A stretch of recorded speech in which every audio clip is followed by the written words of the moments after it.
Welcome, everybody, to episode 195 of Two Goalies, One Mic, brought to you by Fatty Beer Company, Western New York's premier market and tap room, with over 300 beers to choose from at 6 different Western New York locations, location in Rochester, and if you're watching from Ohio, in Ohio as well. Connor, it's been an eventful day for Sabres fans. We have a lot to catch up on, including bringing in our guest from NHL.com and the Daily Faceoff from one of my favorite podcasts, Morning Cup of Hockey, co-hosted by Colby Cohen. We got Jonny Lazarus. Has it been a busy day for Sabres fans? It actually has. Yeah, like a lot that's news to me. Listen. Not throwing shade. I'm not. But your boy Frank is driving this fan base nuts.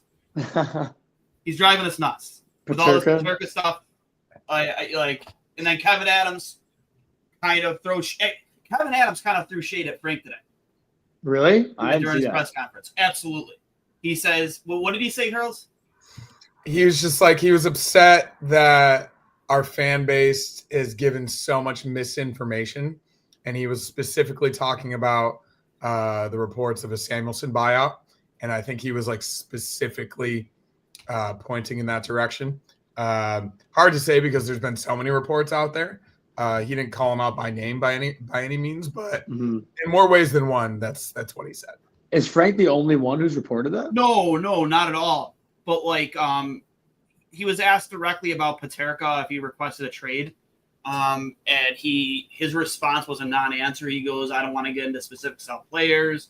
We don't really feel that's fair to players to do that. And then he kind of avoided the question, but then we hear reports today from Andrew Peters that it's not, he is being told that Peterka, the rumors around Peterka wanting out are being exaggerated. In fact, he doesn't really want to leave because he sees himself as a guy who can be the man on a team. Like, he specifically used the words the man. Yeah. And he doesn't know if he could be that guy on other teams other than Buffalo. You know, he might not be a top line guy like he is here. And it's kind of seeming like to me like it's shaking out that maybe this is the agent really throwing a lot out there, working with certain writers, trying to bump up that price tag on Peterka as much as they possibly can. And then Chris Johnston comes out and says this whole thing with Peterka might go late into the offseason. It might not get solved as quickly as people hope. So who knows? Yeah, I mean, let me ask you guys this too. Just like I know, just like most hockey fans know, do you ever really get an answer from a GM or a coach in a press conference that you're looking for? No, absolutely not. Yet everyone and I do it too sometimes, but I've learned a little bit over the past couple of years that there's no reason to react to these because you truly never know what's going to happen based on a press conference. No, not at all. And I remember when you were on live with us when the rumors about Peterka to the Rangers near the deadline came out. Yeah. And I remember after the deadline, I think Kevin was asked directly about it. And he said, no, we were not shopping JJ Peterka. He didn't give an answer there. Now he's giving I don't know. Honestly, I'm just sick of it. I'm just sick of trade him, shit or get off the pot for me at this point. I get it's a long process, but it's a tiring process, at least for Sabres fans right now. But you're not fooling me, Duane. I know you'd rather have this than have nothing to talk about. Oh, no doubt. And Mogilny got in the Hall of Fame, which we yes. I definitely want to talk about that. That's a big day. That's a big day. That is technically Sabres news. So we're gonna chalk that one up for us. No doubt about it. Long overdue. That's all. Sabres Twitter today was a combination of rumors, like that one new Twitter page, NHL rumors, whatever. Dude, it's the worst page. It's the worst. It really is. I don't know, man. It's just it's a combination of that stuff, and then Mogilny news, and then the Adams presser. It's just been really mind numbing for Sabres fans, to say the least. I will say that. I wouldn't take what the NHL rumors page says with a ton of credibility. It's really just taking what someone writes as a column and making it an opinion, or not even an opinion, just making it into a rumor. I know a friend of mine, Arthur Staple, who writes, or not anymore, but wrote for The Athletic for the Rangers and Islanders, put an article out there about what he thinks Mika and the Rangers should do, and NHL rumors turned it into like Mika and the Rangers are having a, it's just not what Arthur wrote at all, Yeah. So I do follow that page, but like I don't take into account what it's tweeting. No, I wouldn't. But you're honestly, have you ever seen? Meant to rewatch it today. Getting back to Mogilny, but have you ever seen it's like a short like movie essentially on YouTube? It's called Defection. No, actually never heard of it. It's about Mogilny and his defection from Russia to the NHL, and like how the KGB was like. You've heard the sound clip. It was on Chicklets one time about how Mogilny went off on Mike Keenan. Have you ever heard that clip? It sounds familiar. Yeah, I couldn't. It's worth listening. Like Keenan was coming down hard on Mogilny, I think, when he was with New Jersey. I want to say it was when he was with New Jersey, maybe. And Mogilny just looks at him, and he's in the middle of the locker room between periods, like, Mike Keenan, you give a fuck what you're saying to me? Like, you realize, how I came to America? Yeah. Like, well, he was one of the early. Tried to kill me and my family. I don't sweat you. He was one of the early Russian players to come here. I think he was the first. I think there may have been one before. I mean, you'll have to fact check, but we were looking at it this morning because we were talking about it in our show briefly. And, I think there may have been one other guy that did it before he did, but because he came over in the late 80s? Yes. He came over. I think, what year was he drafted? Do you remember, Rose? Was it 88? 88, and then he came over like a year and a half later. I was diving deep on his Wikipedia page today, but I mean, the Hall of Fame induction ceremony every year always felt like an annual, like, oh, Mogilny's not going to get in again. Yeah. And then I even saw Harrington, who we have on a lot today, who was just like, here I am covering the induction ceremony, the annual rejection of Alexander Mogilny, and then he finally gets it. So I'm not sure what it took this year, finally. I mean, you need 14 bullying guys on the panel, maybe. But it's pretty incredible that he actually finally got in. Obviously, the numbers speak for themselves.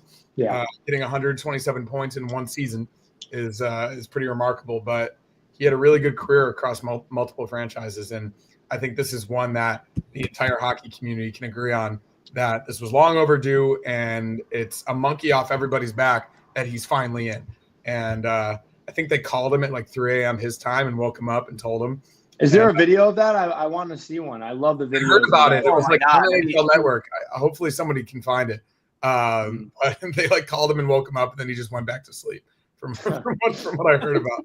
But it's pretty amazing. And obviously someone said it was like finally some good Sabres news, because obviously we never get any. So for a guy that played the first 6 years of his career in Sabres uniform and did as much as he did for the game, that was pretty welcome to see. Yeah, it's actually it's funny. I use Buffalo as an example. Like, I've never said this on a show or anything, but just like with my friends. And I mean, I guess I've had the argument of like, would you rather your team be like the Oilers and get to the finals the last 2 years and lose, versus like beating the Sabres and not make the playoffs for 14 years? Like, I'm on the side of the argument where like I'd rather be the Oilers and like have the hope and have the journey than like not really have any hope at all. But I've been saying like Buffalo, that city has such an opposite experience with its sports teams, because you guys have hope that the Bills are going to do it every year. And it's great to have that belief, right?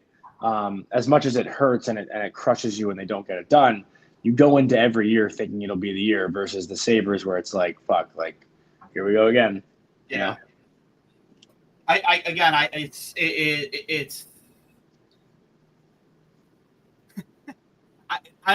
the one of the, I want to say one of the few Sabres fans, but like I'm one of the few guys that like I always trying to find optimism with this team. Yeah, no, you do. I see it. It's so hard to now, man. I know Harlow's agrees. It's so hard to, and that press conference today really gave me very little faith that they're going to make the massive improvements needed to this team to get them to break this 14-year playoff drought.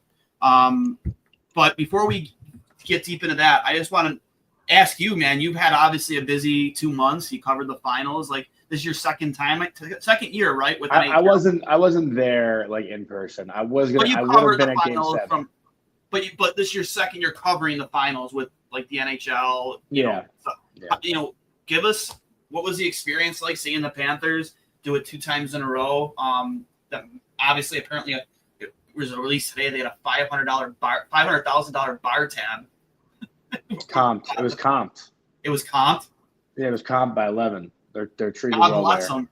Yeah, I mean, 11 probably makes $1 million a night. I mean, I've never been there personally, but a lot of my friends like went to school down in Miami. Like that was a place that they frequented for sure. I heard it's like the best place on earth. Yeah. I'm sure I'll get there at some point. But listen, for me this time around, it was a little less painful. Obviously, last year they went to the Rangers, so that was a tough pill for me to swallow when I really thought that Rangers team was a team of destiny. But I think I picked Tampa in round one. I picked the Panthers in the second round. I actually think I picked Carolina in the third round, but I wasn't going to bet against the Panthers again in the final. I mean, you kind of arrive at that place where this team is just they're too complete. I think I was guilty of thinking Tampa got hot at the right time, and they've done that before in years past in round one. And I thought Vasilevsky was one of the best goalies, if not the best goalie in the NHL second half of the year. And then Nikita Kucherov, obviously, I thought should have won MVP again, even though he will not ever be given the MVP award. Yeah. And in the second round, obviously you're going to take Florida against the Leafs 10 out of 10 times. Don't really need to explain that one. But then, Carolina, I thought they were going to rally around the Rantanen stuff. And, I thought they had a really strong first two rounds. Svechnikov was playing unbelievable. I thought their goaltending was solid. Obviously, Anderson got hurt a little bit there. Mm-hmm. But you kind of think that team that keeps knocking on the door has to go through a team like the defending champs to finally get it done. And obviously we know how that came out to be. But by the time that the Panthers got to the final, I was just like, you know what? I can't bet against this team again. They're just – everyone's clicking at the right time. Marchand was so good in that second round. Bennett obviously was so good throughout the entire playoffs. Bob was shutting it down in the back end. Gustav Forsling, Seth Jones, Aaron Ekblad, guys were just playing their best hockey. And listen, it's good and bad for the game. I'm a big NBA fan too, and I think back to those mid-10s Warriors teams, right? Where you kind of love to hate them. You respected them. Obviously, getting Kevin Durant made it a little bit worse for them because everyone hated them for getting Kevin Durant, but it made it a little bit more fun. You couldn't wait for the team to take down Kevin Durant and the Warriors, and now next year, it's going to be who's going to be the team to take down the Panthers. That's what it's all going to be about, right? That's going to be the entire narrative and storyline going into the season. Who will be good enough to beat the Florida Panthers? Because, with the Panthers now, the regular season does not matter. They can just get in and figure it out come playoff time. So we'll see. I was going to say, they seem as well positioned as anybody right now to potentially be the first team since the Islanders in '83 to three-peat. They have a good collection of stars, all on really good contracts. They have a great goalie. I mean, Bob is aging, obviously, but you see what he does in big games. We'll see if Sam Bennett actually comes back. I think he's going to get a lot of money on the open market, but you saw Sam Reinhart basically take a discount to come back to Florida. Is this a team? Obviously, hard to say for sure, but are they as well positioned as any team who's won back-to-back consecutive cups to actually be the first team to three-peat in? God, that would be almost 40 years. Yeah, I think also with Bob, it is his last year of his contract. I don't know what that extension would look like, considering he's going to be 37, I think. So I do think it's at least one big push again this year. And we talked about it on our show when the report about Malkin came out. Malkin's going into his last year on his contract at Pittsburgh. Why would he not want to ask for a trade to Florida to finish out that year? That's the thing with this Panthers team too, Connor. It's it's almost like if you can't beat them, join them, because everything that the Panthers do just looks so fun and so contagious in the right way. From management all the way through the fans, they're doing, I don't know, when you watch them play, maybe they're not doing it the right way because people think they're dirty and cheap or whatever you want to call it. They win. The results speak for themselves. How you win. So, I said yesterday, that's even the fuck McDavid or fuck whatever it is, they're exactly who I want the team that I root for to be. Mm-hmm. And players see that, players know that. Plus, they have the beach in their backyard. They drive golf carts. They play golf whenever they want. Who wouldn't want to be a part of that? So with the contracts being what they are, with the way the NHL works, the way it does, I don't see their downfall coming anytime soon, at least not for the next 2 or 3 years. That's for sure. Do you think like at some point the NHL does address like No. topic right now of state taxes? No. You don't think so? Not even just like giving states that do have taxes like New York, like maybe a higher salary cap? No, because whether you like it or not, the high income tax states are still considered the big sports markets. Yeah. Right? Like it is New York, it is LA, it is Chicago. Like, these cities have great sports fans. The sports fans aren't going anywhere. I think a big reason why they wouldn't address the tax issue is because the NHL wants those organizations to succeed. Yeah. And again, like I don't think it's an issue, and I know the NHL has a hard cap, but it's not like Florida sports dominate in every other league. Yeah. I don't see the Rays, the Marlins, I know the Bucks won a Super Bowl a couple of years ago, but I don't see those teams making it every year. Maybe it's like I think that's a big part of the conversation as well, right? Like the Panthers just have something that works, and if there is a benefit to that tax wise, sure, that's a great addition. But I don't think it's everything. I really don't. Yeah. And it's not like the Panthers franchise has been historically that good, right? Yeah. Like up until a few years ago, I would say, were middling to bad for a lot of years in between their cup appearances. So it's not like it's this dominant franchise that has been good for that long. They got the right guys in. Kachuk trade was obviously monumental in how good it was. And then you bring in over Sam Reinhart, you get the pieces in place, and there you go. You have a team that's competing every year. In terms of our two franchises, I see a lot of mock trades basically every single day between the Sabres and the Rangers. I'm seeing Bowen Byram. I'm seeing Peterka. I'm seeing all these guys, even Alex Tuck. In terms of the Rangers offseason plans and how potentially that could fit into where the Sabres are going, wherever the Sabres are going, I think nobody knows at this point. What do you think the chances of a deal actually happening are? And I guess the Rangers' interests in particularly those three guys. Yeah, I mean, I'm no insider by any means. Obviously I do know people within the game and whatnot. I don't have like any sources or anything. That's a lie. I mean, I've heard some stuff. I did get the Jacob Trouba trade returned first, but just to pat myself on the back. The one name that I do keep hearing though, like for the Rangers, is Bo Byram. Like I know Peterka seems to be the one that's floated out there the most, but like I know at least going back to the deadline, the Rangers have had interest in Bo Byram, and plus they need to build out their blue line. So Byram is certainly a guy that's attractive to them. He can skate, has offensive upside, won a Stanley Cup already. I know there are like injury issues a little bit, but I don't think Byram like shies away from physicality. No, he doesn't. Yeah, like to me, he's a tough son of a bitch. And I know he's like kind of undersized or technically undersized, but like he's a guy that I loved watching on Colorado. I didn't watch him as much on Buffalo just because, like, no offense, obviously you're not tuned into Buffalo Sabres games every night. It's just not appointment television.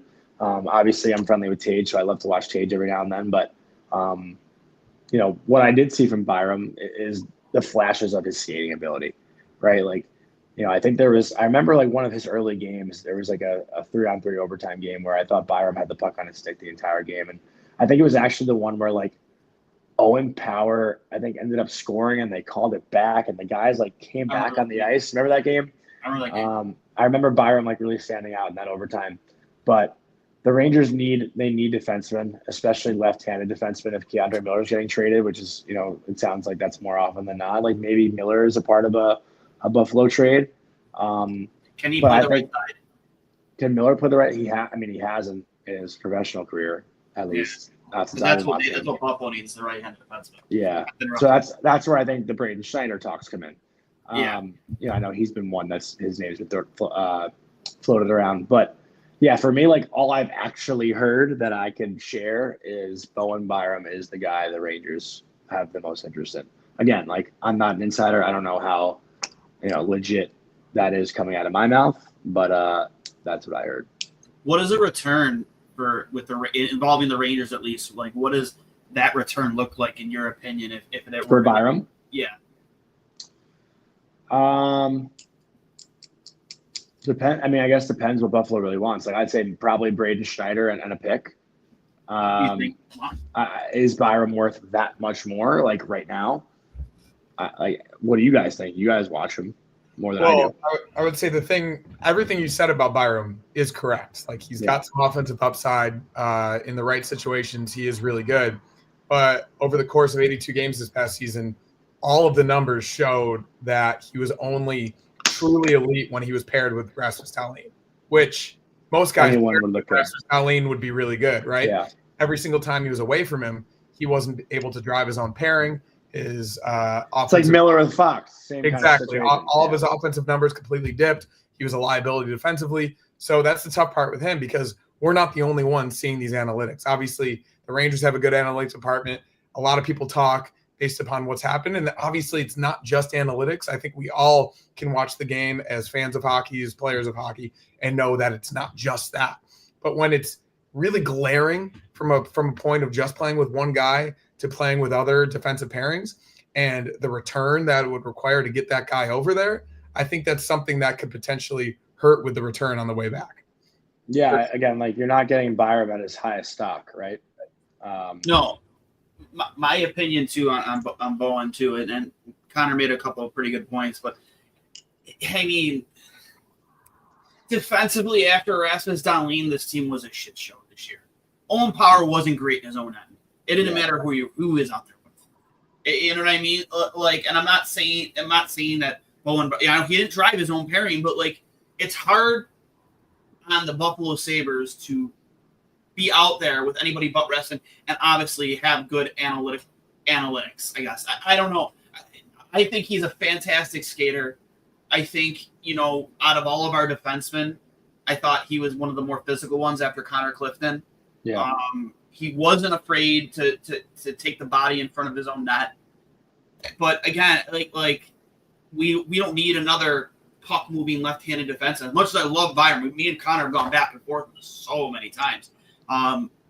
As much as I'd love to keep him, you can't tie up $28 million in cap on 3 left-handed defensemen. You just can't. You need somebody on the right side. Lindy Ruff loves to have his pairings with left and right-handed defensemen, and like Braden Schneider, guys like Jordan Spence. His name has been thrown out there a lot. Other right-handed defensemen, guy like Max Dursey.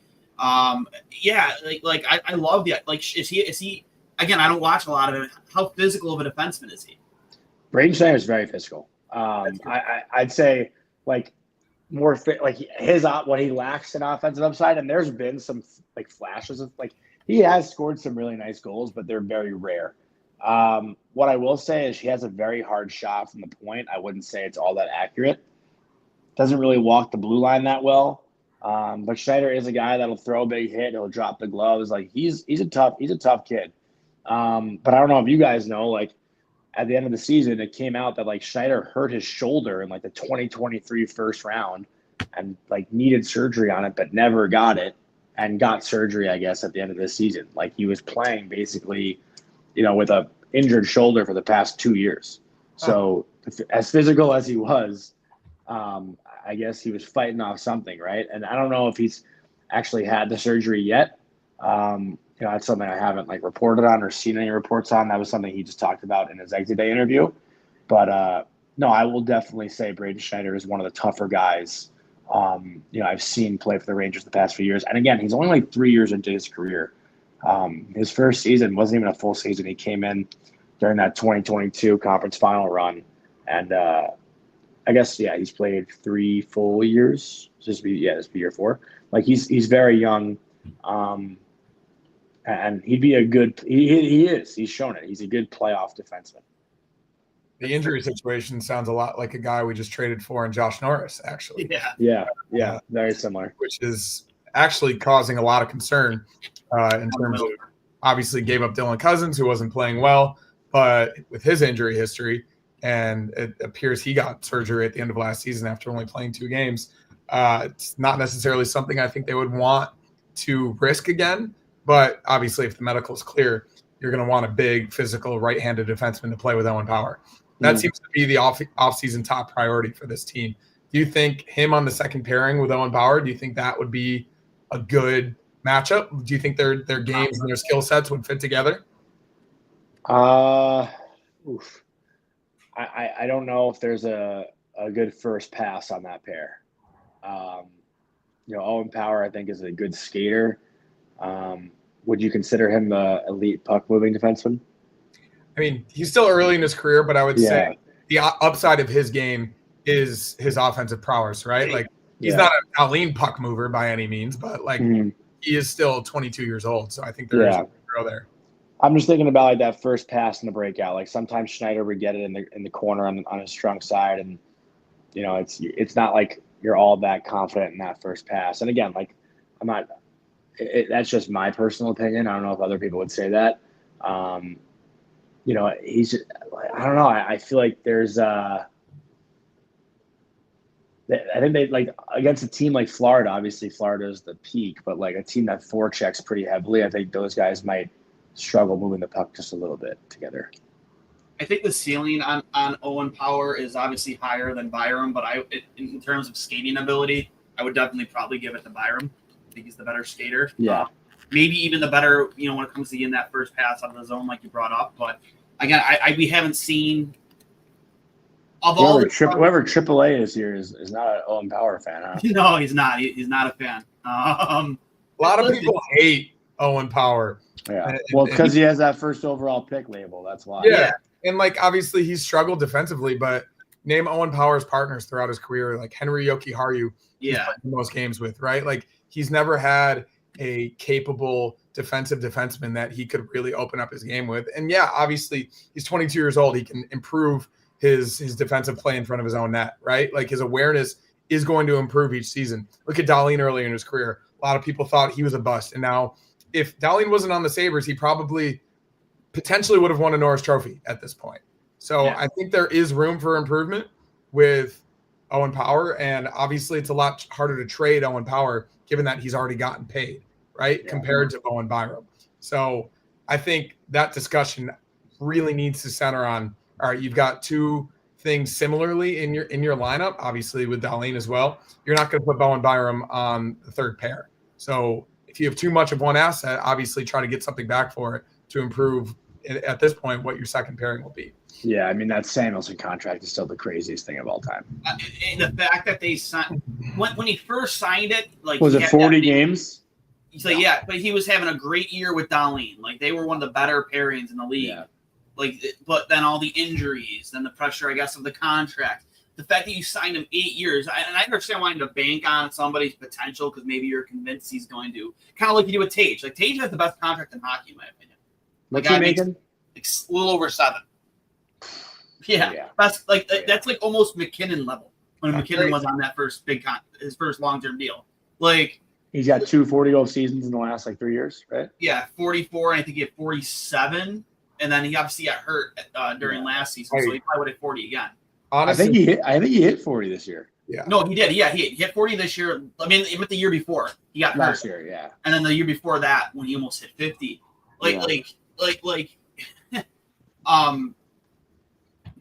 banking on a player's potential, like you do with Tage. Yeah, you look like a genius, but I mean, I don't know who his agent is. Honestly, with Tage, like, he should fire, in my opinion, because like he had a great 30-goal season. And then you sign that long-term deal immediately. I think he should have taken a bridge, from a player perspective, a fan perspective. I love the deal. But, the Samuelsson contract definitely hurts them a lot. I don't want to hold you up for too much longer, Johnny. I always appreciate you coming on. But, again, your perspective, I know you'll maybe I'll hop in. Are you guys going live tomorrow morning too? Yeah, we're live tomorrow, live Thursday. Thursday, we actually might have a guest that you'd be very interested in. So I'd actually love some questions from you. I won't say who it is now. I got a feeling I know. So. Huh? I got a feeling I know. I don't know if it's who you think it is. Oh, okay. But is it Terry Gore? No. That would be crazy. But I think it's someone that Buffalo fans love. So I'll keep you posted. Once it's confirmed, I'll let you know. How about that? That sounds good to me, man. Because I would take a lot of your questions too. For that person. Okay, yeah, I'll definitely we'll link up. Before we when we're talking about the Islanders and you're writing in our chat like, what you wrote something today. I was cracked because I see the chat as the show's happening, and like you wrote something about the Sabres today, and like we were talking about like maybe the USHL, and I was like, oh my god, man! Like Duane. I told you I was gonna put the chat, man. Yeah, that was funny. Was it about Peterka? Yeah, I think so. Yeah, I think we're talking the CHL and USHL merge, and Duane and I are talking about JJ Peterka. I think I asked.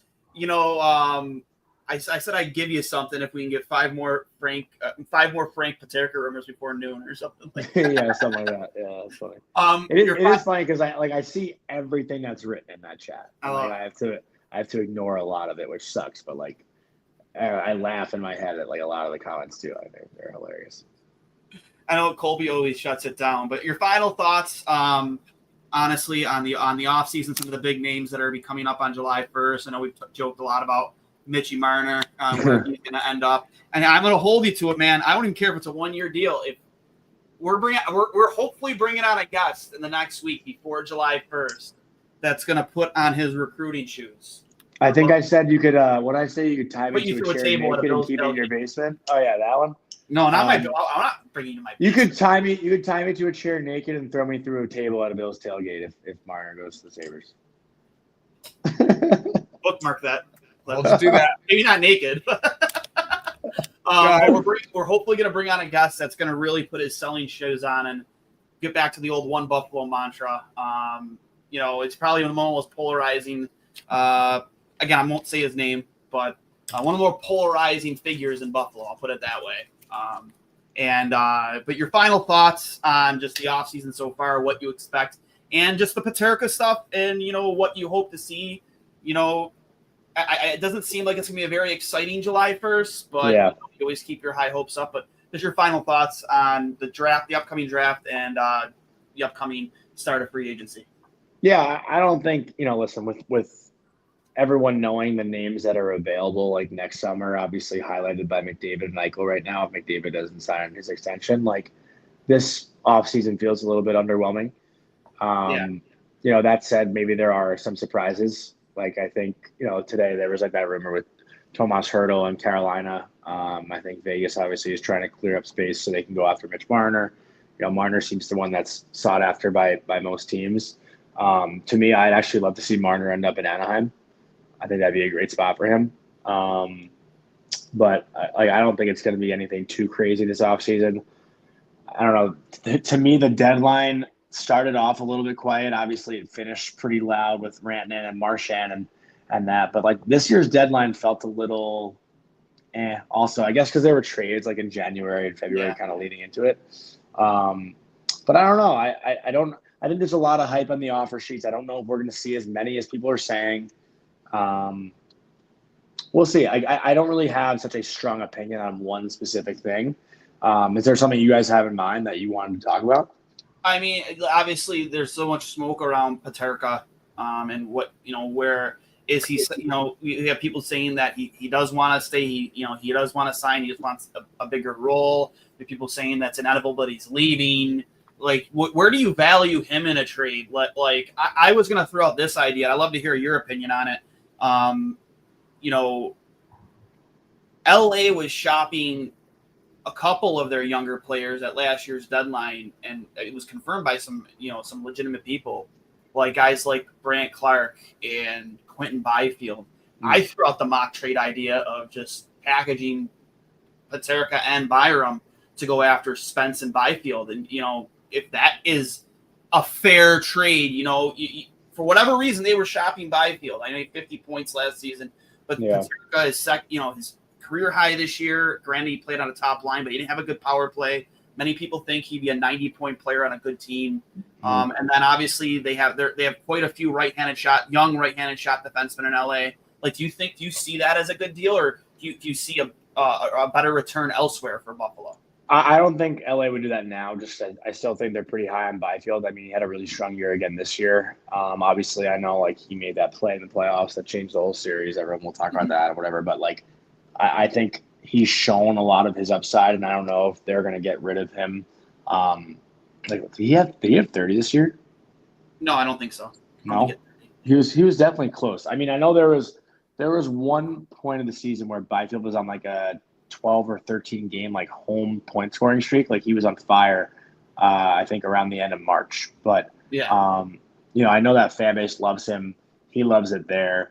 And again, like I think he's still a guy who's 23 years old, right? Like, and if they do like, yeah, like he had a really good year, and they've seen him play in the playoffs. They haven't seen Peterka play in the playoffs yet. Like I don't know if it's it's definitely not a Byfield issue. No. I do think Spence for Byram is an upgrade.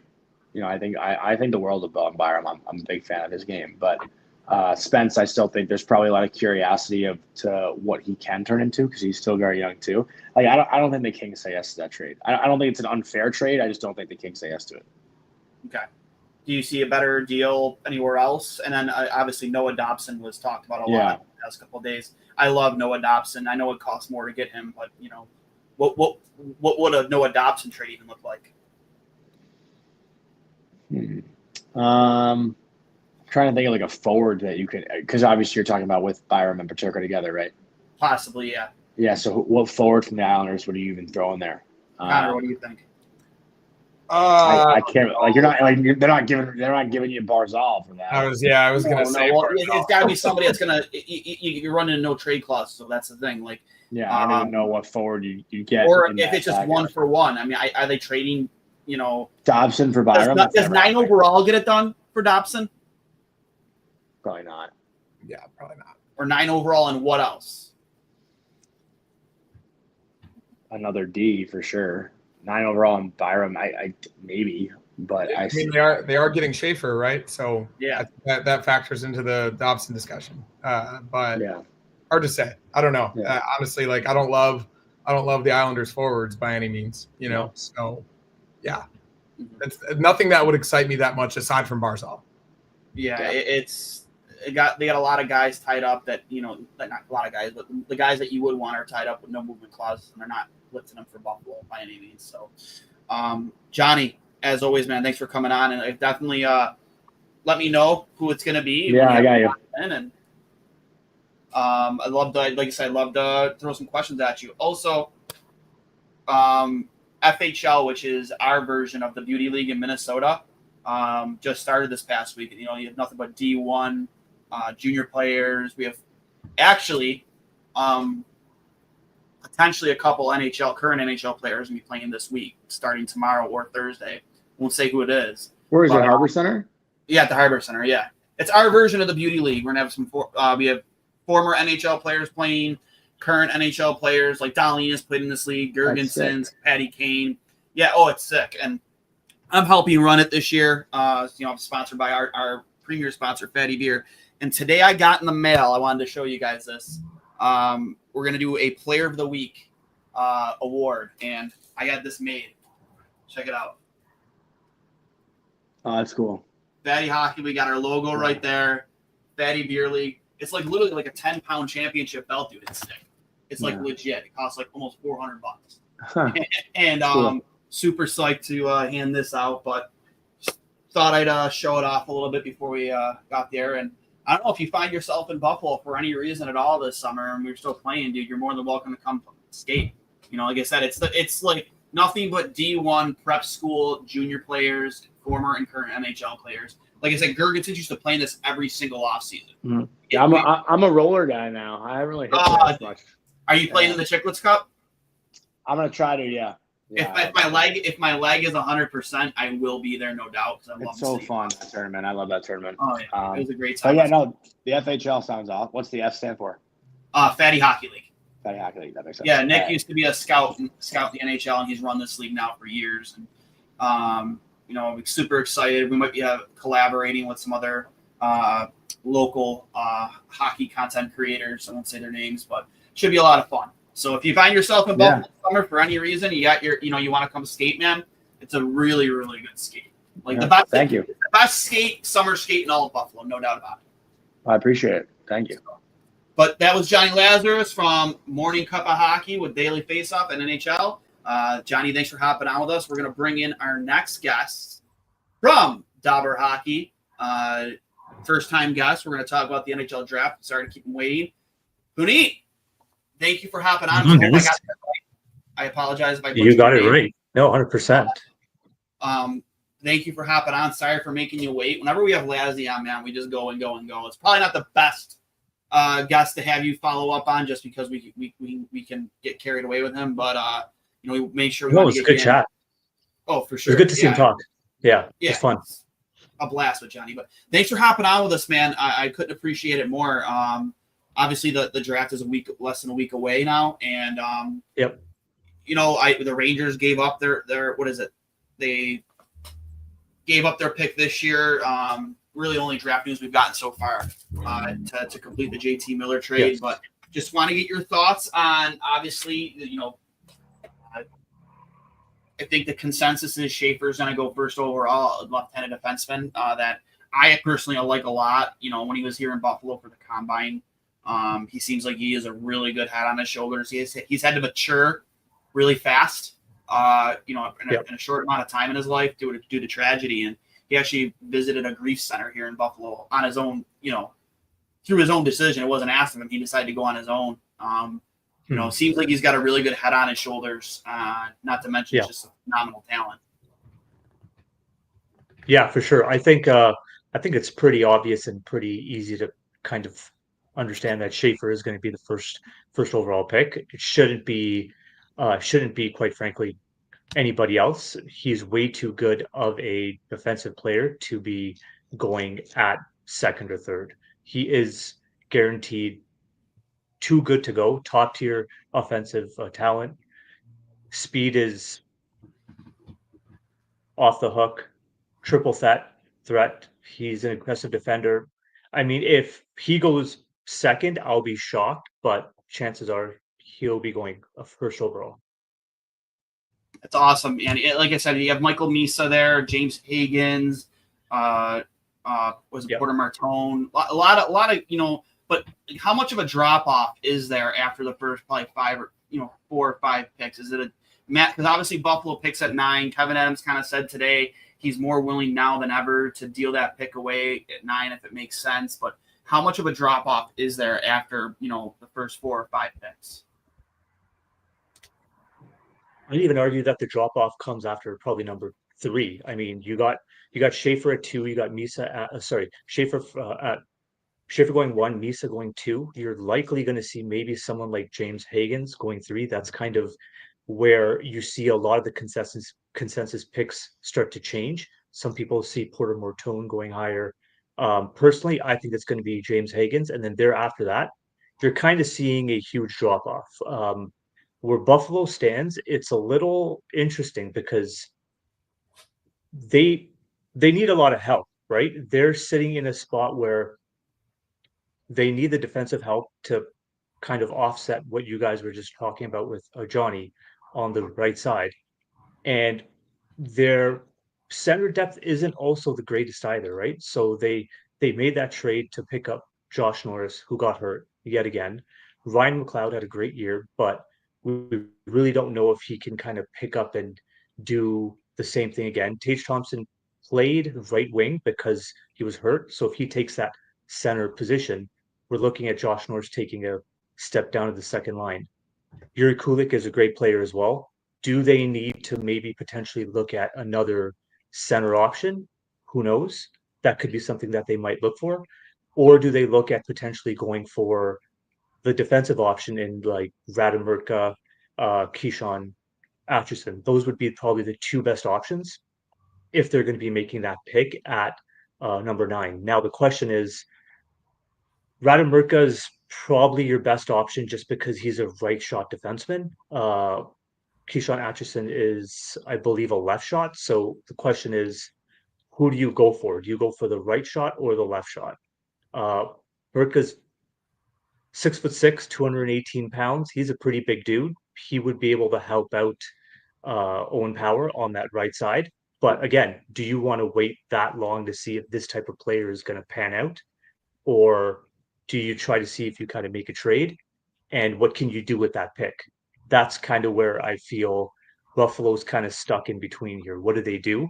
What are you going to get if you end up making that trade for that 9th pick? There really isn't much out there unless, I mean, you guys were talking about prior about having either Brendan Schneider have that trade with Bowen Byram. While you guys were talking, just throwing it out there because we've seen what Buffalo has done in the past, and sometimes they'll do things that are kind of crazy. What if they went ahead and just made a trade and did Keandre Miller for Bowen Byram? I know they're both left-handed shots, but that could be an option, and you never know because Buffalo has done some crazy things in the past. I think the biggest concern there, I know Connor wants to get in here.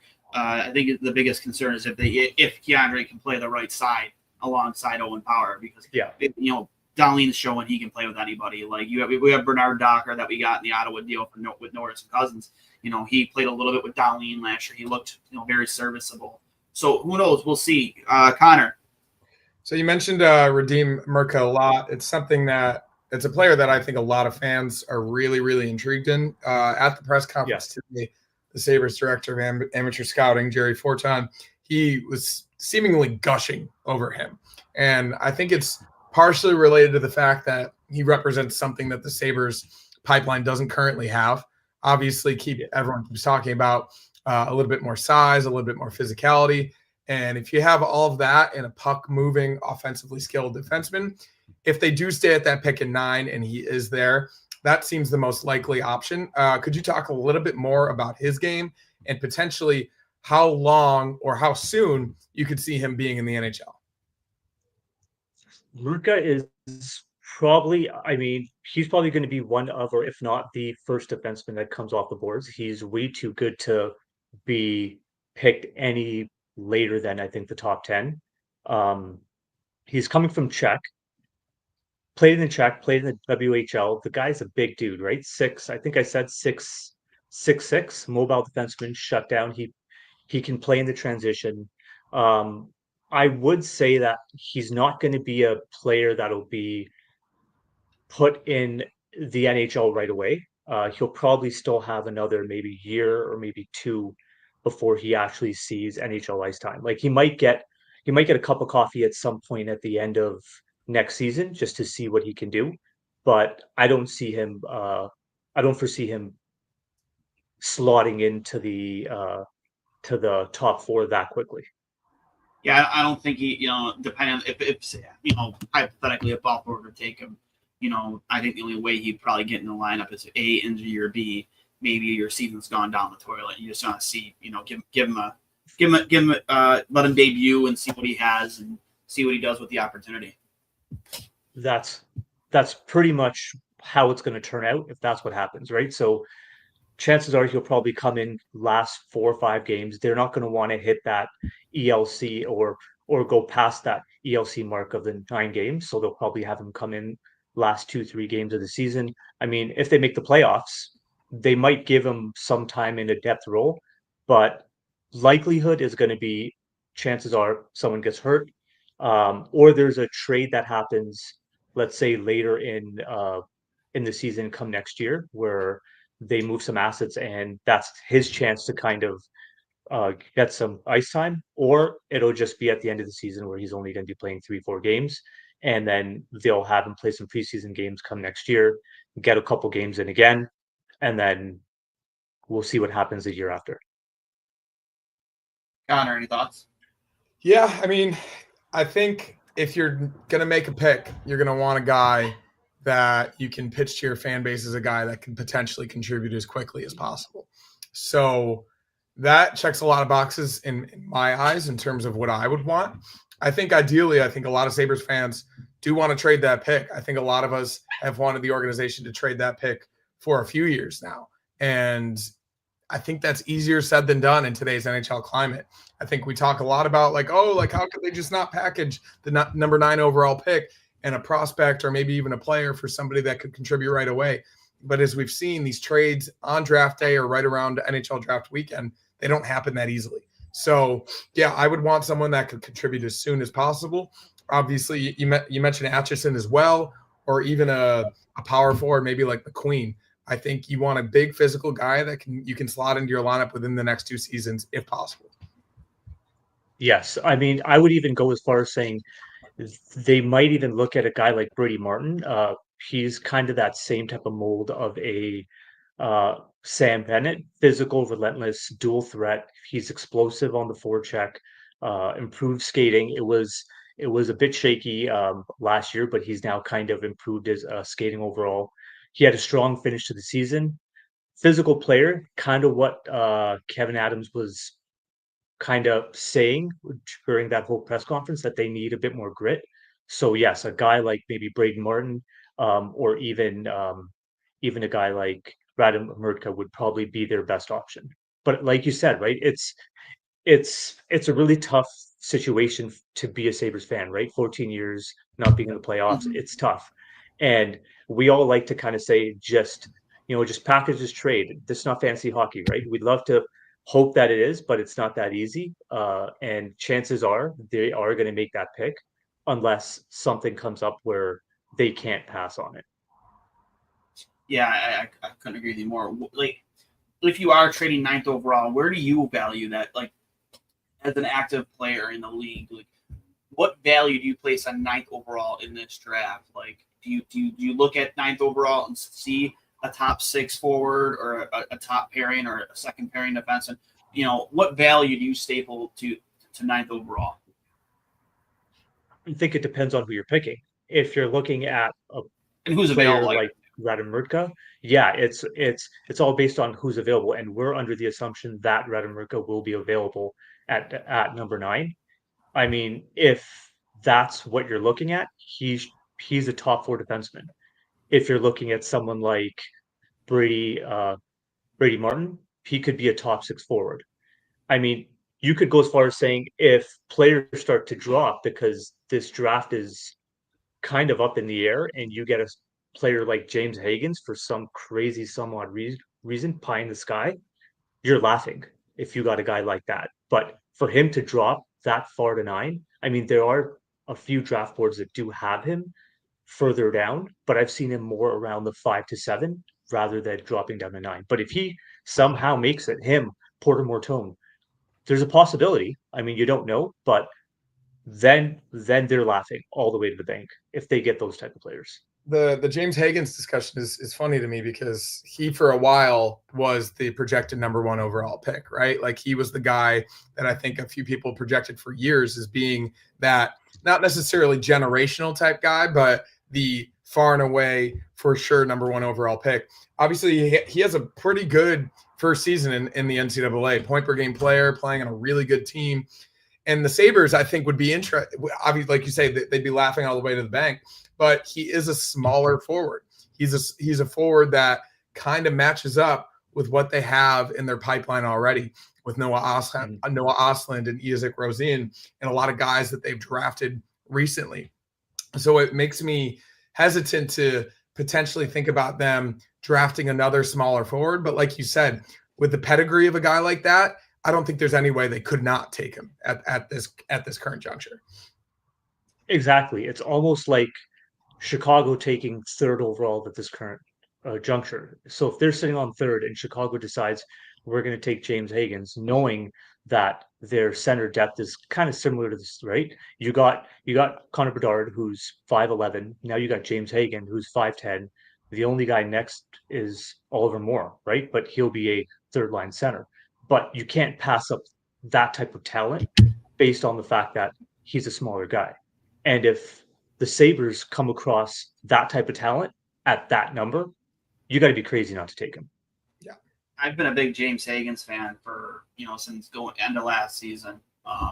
Yeah, especially you kind of seen what Macklin Celebrini did last year. this year for San Jose.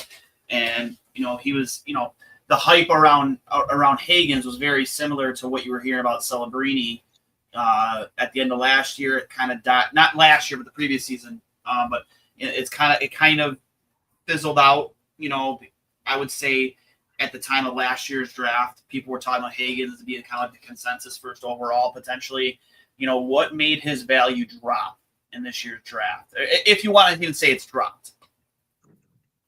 I mean, I wouldn't even say it's dropped, right? Because you're just looking at players that kind of took that next step, right? Matthew Schaefer, even with him being even with him playing limited games because he got hurt, his gameplay and his pedigree was just way too good to not have him project higher in the draft. And I think Michael Misa is almost that same type of conversation. So I wouldn't consider it from that perspective. It's just turned out that there's a couple players that just played a little bit better throughout the course of the season than he did. What's the name of a guy, we've mentioned a few names already, that you potentially, that is not as talked about in terms of projections, in terms of scouting rankings, in terms of mock drafts? Who's a guy that you think could sneak into the top 10 that hasn't been talked about necessarily as much, but on draft day that his profile, his pedigree, something about his game that you think he could eventually sneak into the top 10 and maybe even be considered by the Sabres at 9 if they don't trade that pick? Ooh, okay. So, I mean, we could probably talk about a player like Victor Eklund. He could be one that kind of pushes in a little earlier. I mean, we at Dobber Prospects have Victor Eklund at number 8. A lot of other draft boards have him lower or out of the top 10. I mean, again, he's a smaller player. He is a bit smaller in size. He's a physical winger, great off the rush, strong on the boards. He's got a deceptive shot. It's just that he's a smaller player. And I think he would be a good complementary top 6 upside to a Sabres team. Probably better on the second line than I would say the first line, but someone that could creep in, I would probably say Victor Eklund. We haven't shied away from taking smaller Swedish forwards. That's for sure. We haven't. So I wouldn't be surprised that by any means. Anything can happen. Yeah, exactly. I have seen a lot of talk about Aitchison. If you could talk a little bit about his game. He is a left shot defenseman. We have a lot of that in our system, but the physicality and the tenacity he plays with in terms of just a guy that you want on your side. I've seen a few highlights of his, and it seems like a guy that I just would want to play hockey with, especially as a goalie. If you could talk a little bit about him so fans can be a little bit more familiar. We actually had on when it came to our Dobber Prospects report, our Dobber Prospects reports actually had Aitchison much lower in the draft. We actually had him at, I believe, 30 or 31. And it's not because there wasn't a projection to see that he could go higher.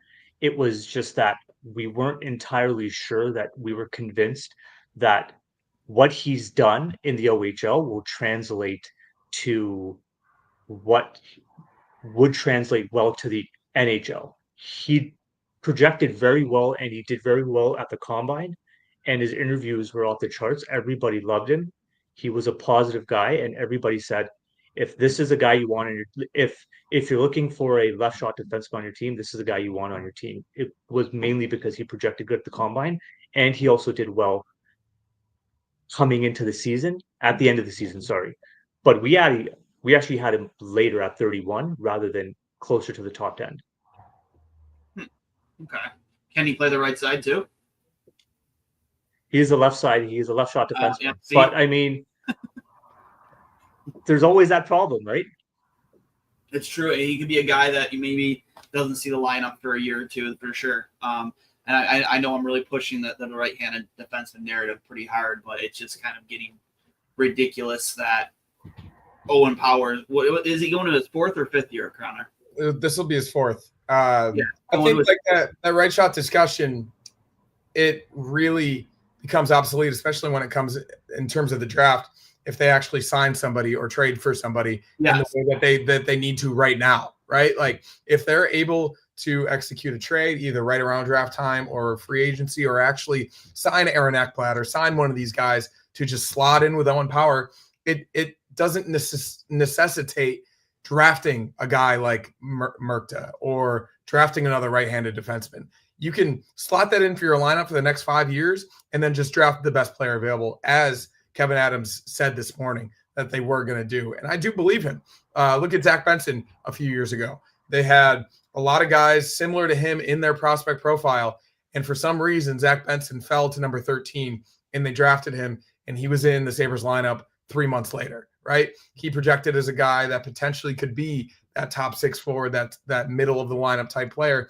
And he immediately slotted into the NHL lineup. So as you mentioned with Victor Eklund or a guy of similar profile, I don't think the Sabres would shy away from that profile at all. I really don't. Yeah. And I don't disagree with anything you're saying there, because I mean, they have way too many questions going into the draft, right? They got to figure out what this whole JJ Peterka thing is, and they got to figure out if that's real or not. They have to figure out what they're going to do with Bowen Byram, because that seems like it's going to happen at some point in the offseason. They got to figure out what they have to do with Alex Tuck. There's way too many things going on, not to mention they have to also figure out Ryan McLeod, Jack Quinn, Devin Levi. Like all those guys are also going to be coming up as RFAs as well at some point. So this current pick they have, I would be surprised if they traded it, as opposed to just keeping with what they have and trying to figure out what needs to be done with the team as a whole, and then pick the best available player. Or they just go ahead and bite the bullet and they end up just going with Radim and say, we got our guy, right shot defenseman, and we deal with whatever comes with it. Yeah, I'm not sure how familiar you are with, obviously, with all the rumors surrounding guys like Peterka and Byram, but maybe just get your take on that. We obviously just had Jonny Lazarus on from the Daily Faceoff, but your thoughts on, obviously, the overwhelming amount of chatter around a guy like JJ Peterka, the type of player he is. Obviously, you know, a scoring right winger on our top line this year, career high in 68 points. I genuinely do believe that with a better power play on a better team, not saying I don't want JJ Peterka because I want him here long term, but you can look at it like an 85, 90 point player. You really could. I think he has that type of potential. And he apparently, according to certain people in Buffalo, he really does think that highly of himself. Your thoughts on that whole situation, Bowen Byram, and where Buffalo currently sits? You know, people thought that this past season was the year they were going to break out and make the playoffs, but, you know, we're losing optimism here in Buffalo.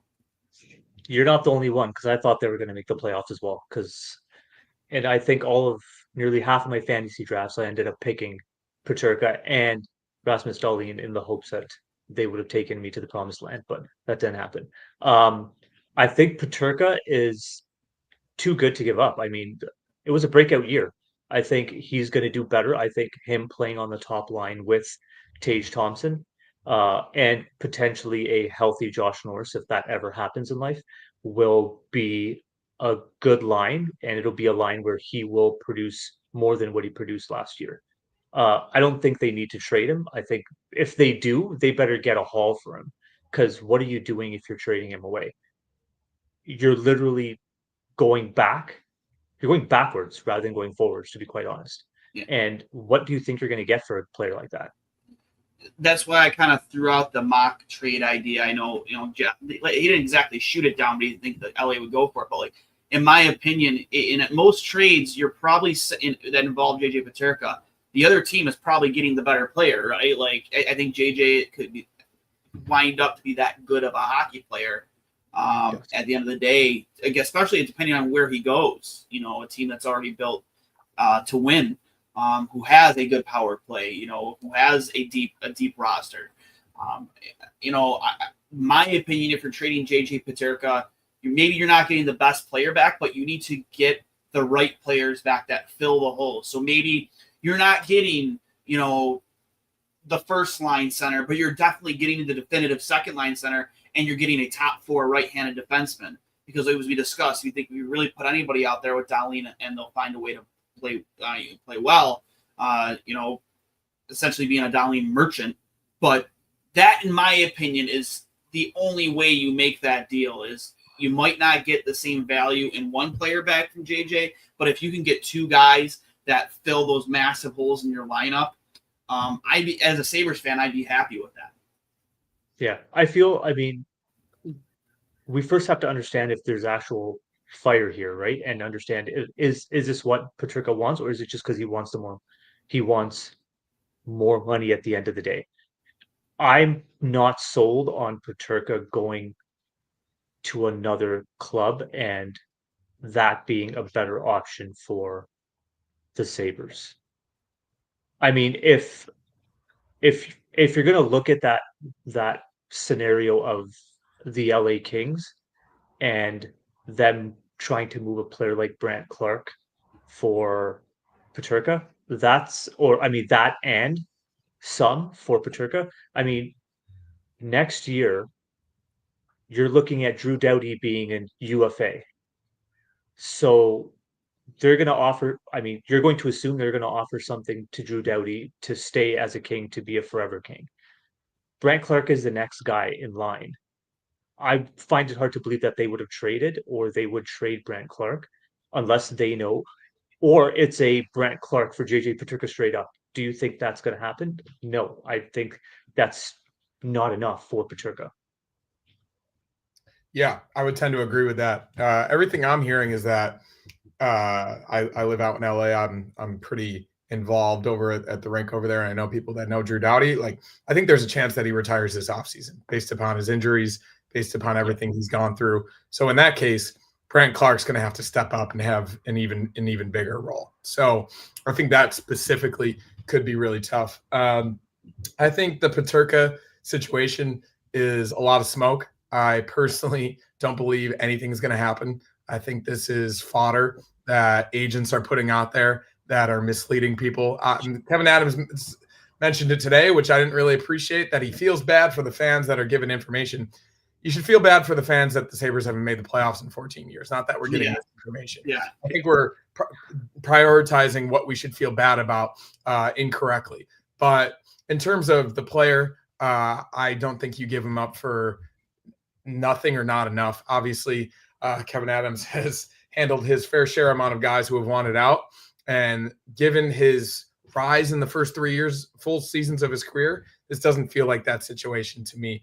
No. So yeah, I don't know. I'm in the boat that he's going to stay. I'm in the boat that they're going to figure something out, either a bridge contract or something that makes him happy, because wherever he goes, I don't think he's going to have as good of a situation offensively as he would in Buffalo. Like you said, top line, top power play. He's 23 years old and he's only ascending. So yeah, I personally don't think anything's going to happen, but maybe that's just me. Yep, I completely agree with you on that. Well, do you have any final thoughts, Penny, before we get out of here? I know, again, I appreciate you giving us the time. Especially obviously things get busy for you guys right before the draft, so we're very grateful for that. You're with Dobber Hockey, anything you want to promote, put out there, for anybody watching or listening right now, quite a few people watching, and a lot of people in the chat, teeing up their thoughts on where the Sabres might end up. Anything you want to promote on behalf of Dobber Hockey? Come check me out at dobberhockey.com. You can follow me on Twitter at PUNTERS_hockey. I do the weekly articles with Dobber on Saturdays for the Journey for Prospects. And then I do the top 10 articles on Monday morning. Appreciate your time, guys. No, awesome, man. I appreciate you giving us the time. That was Munit with Dobber Hockey. Again, thank you very much for popping in. Connor, two great guests. Lazzy, as always, coming in with a strong episode, and a new guest with Munit with Dobber Hockey, giving us some NHL draft insight. Any final thoughts from you before we get out of here? How was your week? How was hockey going for you over there on the West Coast? I don't get to play much anymore, so I guess I'm going to live a little bit vicariously through you. But how have things been with you, and your final thoughts? I actually just got back from a bachelor party in Vegas, so I saw that actually. I'm not feeling my best at the moment, but It was a lot of fun. All my Buffalo boys, actually. I'm the best man in a wedding. I'll be back in August. So that'll be a great time. Hockey's been great. I am in the top 2 leagues over in El Segundo, Wednesdays and Thursdays. Both my teams are in first place. There's a common denominator between those 2 teams. Everybody can put 2 and 2 together and figure out what that common denominator is. Hint, hint, it's me. I'm the reason we're in first. No, I'm not. I'm on 2 really good teams, and I'm playing the best hockey of my life right now. Soon to be 33 years old, which feels really great. I actually, thankfully, I took Monday off after Vegas, and I drove down to Anaheim to the Pure Hockey Superstore yesterday to get a new helmet finally, because my old one finally bit the dust. How much did that run you? You don't want me asking. I got the Bauer 950. Which is a step below the top 2 models, which are the pro models, the NME1 and the 960. But when it came out last year, it originally retailed for $900. Pure Hockey Superstore is having a summer sale at the moment. I promise I don't work for Pure Hockey, but they're having summer sale at the moment. And I got the helmet for $450, which That's I was not really bad at all, man. Is that still going on right now? I might have to look into that. Yeah, it is. It's basically the same thing as the 960. It's a pro level mask that you take a shot off the dome, which I do usually 2 to 3 times per game. And apparently protection and everything related to it is really, really good. So super excited for that. I also got the first graphite stick of my life yesterday. You've been using woodies your entire life? I'm using a wooden stick for the same wooden stick for the past 8 years, and it finally broke somehow. I got the Bauer Hyperlight 2, which was the top model before the most recent one came out. Originally retailed at $315, got that for $195. So I got a couple deals yesterday, which I was really happy about. So you're gonna try to make this last one last like 20 years. If you make it honestly, hopefully this one will last a long time, which I'm really happy about. And very exciting news, I'm also getting new pads and gloves this summer from good old Simmons Hockey, based in Buffalo, New York. I've been using. Are you gonna have them custom made? I am. I've had Simmons my entire life. I've got a connection out here to Jason Terrio, who now runs the Simmons operation. We're going to do a little custom job. I'm thinking of potentially all chrome setup to match the LA Kings colors, partially because I do think I'm in line for one of the emergency backup jobs with the Kings this next season. So get out of here. At this moment, I have positioned myself into the best possible spot that I can. We'll see if it actually happens. I've talked to the right people. I put myself in the right spot. So that could be some pretty good content if we actually figure that out. Yeah. But we'll see what happens. I'm not going to count my chickens. Pretty sick, man. Yeah. I wish the experience of a lifetime, to say the least. Like I said, I'll live vicariously through you. If you get to be an EBUG, I get to be an EBUG, and I'm gonna. Yeah, and the coolest part about it is that I know the 2 guys that currently do it. The third one actually just moved to Syracuse, and I took the spot on his Wednesday team. The 2 guys that currently do it actually go to morning skates pretty often and take shots with the team. So I theoretically could be taking shots from Anze Kopitar and Adrian Kempe in a few months, which probably more would go in than would be saved, but it would be an unbelievable opportunity. And more than anything, I think it would make me better. So that's the goal in the next few years while I'm still technically in my prime, which is crazy to say at 33, but I do feel like I'm playing the best I ever have. Man, I miss it. I joked about it. Like I said, I'm helping run FHL. Actually, speaking of which, you want to get one of these shirts? FHL 25 EA Sports. That'd be sick. Yeah, the super comfy shirts. They're one of those like fitted. We handed them out this past week at FHL, and they're super comfortable. I'll grab you one if I can and mail it out to you. When's the next time you're in Buffalo? I'll be back in August 20th. Yeah, hold on to you until then. We can get together and grab some wings. But yeah, dude, I miss it so much. Like, not even just playing, dude. Like, I was never really that good. I'm not like gonna try and pump my own tires here. I played a little junior college, and that was really it. I look back on my hockey career, and it's like, man, I wish like it was always an expensive position. And my family always wasn't like in the position to really push me in terms of clinics and stuff like that. I'll even go as far as I was a self-taught goaltender. Legitimately was. It started in the streets, went to roller hockey, and eventually at 12 years old, I made it onto the ice. And I always felt like I was decent for where I came from. I look at the way things are today, especially with USA Hockey, and I wish maybe I could have had more of that type of, guidance, so to speak. I remember going to a USA Hockey goaltending coaching clinic when I first started coaching, and they were, discussing the RVH, VH. I had no clue what they were talking about. No clue. I'm glad I wasn't the only one in that room of 50 people to pull up their hand and ask that, because I felt embarrassed. But kind of gives you an idea. I didn't have a lot of training. I'm very self-taught. Same thing with my golf game. Very self-taught. I'm actually pretty proud of where I'm at golf. Given that I haven't received a single lesson from anybody. Pretty much Rick Shields' YouTube channel.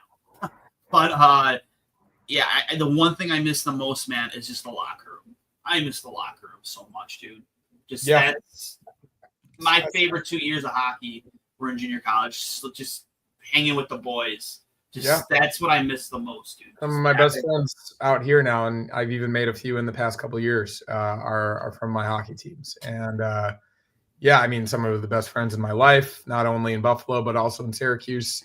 And to have that type of experience out here now has been really valuable. Aside from playing 11 p.m. games and then working at 6 a.m. the next morning, that's been really tough.